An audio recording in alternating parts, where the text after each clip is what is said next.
evangelicals are facing a kind of generational divide that manifests itself in the 2008 presidential election. You have these sort of old line leaders of the religious right, people like James Dobson and Chuck Colson and Donald Wildman and so forth, Pat Robertson.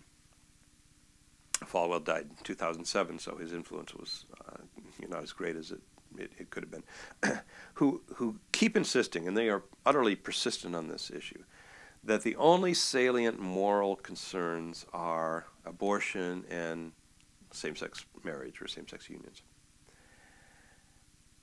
At the same time, you have a younger generation of evangelicals, and I certainly see this when I travel to evangelical campuses to lecture or preach, whatever I'm doing. They simply don't see the world that way. First of all, they see that there's a much broader spectrum of moral issues than simply abortion and same-sex marriage. The environment, for example, a big issue. The issue of age, hunger, poverty, the Bush administration's use of torture, persistent use of torture, which I happen to think is one of the overriding moral issues of our day. And the fact that we as evangelicals, we as American people, stood by silently and did not march in the streets over the Bush administration's use of torture, I think is a real tragedy in itself. The whole issue of the just war. Within the Christian tradition, we have centuries of thinking and writing about what is a just war. Is it a defensive war? Have all other options been exhausted? Is there a reasonable chance of success? Have civilians been shielded as much as possible from collateral damage? All of these are criteria for determining whether or not a war is justified. And the invasion of Iraq met none of these criteria. In my judgment, nobody's persuaded me otherwise. A younger generation began to look at this broader spectrum of issues.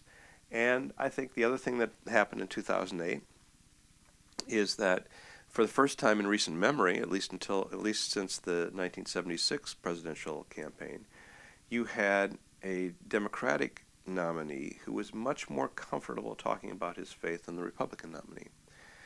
John McCain, in fact, couldn't decide if he was a Baptist or an Episcopalian. Now, maybe I care too much about these things. I've never been confused about those two things. And for him to kind of waffle on that issue, not that it's all that important an issue, but it was an indication that he was not comfortable about talking about his faith, whereas Obama was. And of course, it was to some degree thrust on him by the Jeremiah Wright fiasco. But it was clear that his faith did matter. And a larger number of evangelicals were persuaded that he was a man of sincere faith, as I think he is. So I think that contributed to this sort of realignment that happened in 2008. What's going to happen going forward? Again, I'm not much of a prognosticator, but I think the kind of hammerlock that people like Dobson and Colson have had over evangelicals has abated, has loosened somewhat in the last couple of years, and certainly with the 2008 presidential election.